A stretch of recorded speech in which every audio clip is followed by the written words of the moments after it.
In 2010 I went to Africa on an immersion with Tom and a group of Year 13 boys, and when I came back I was very keen to make a contribution in some way, and I thought that I might be able to perhaps make a table that could go as an auction item at the dinner, which I did the following year. It turned out to be quite successful and have done so for each year since.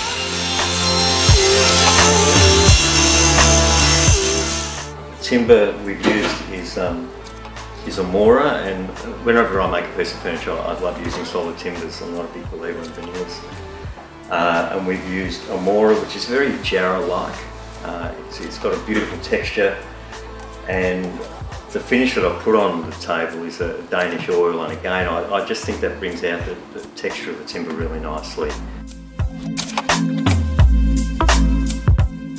One of the features of this table, and of all the tables that I've made for the last 4 years, has been the inlay. And the reason I've adopted that, I guess is a theme that's really been throughout each of the tables, is that it is reflective of an African feel.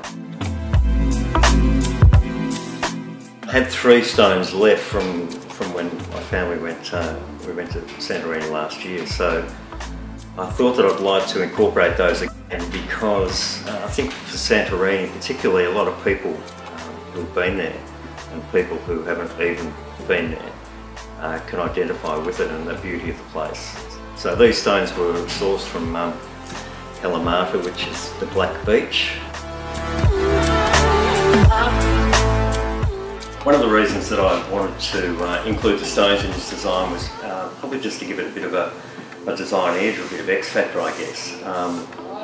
And whilst that might be appealing to some people, when you kind of go out on a limb design-wise, it's not necessarily going to be universally appealing.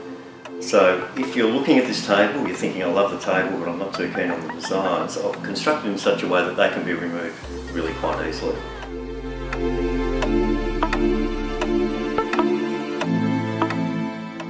Bid well and bid high.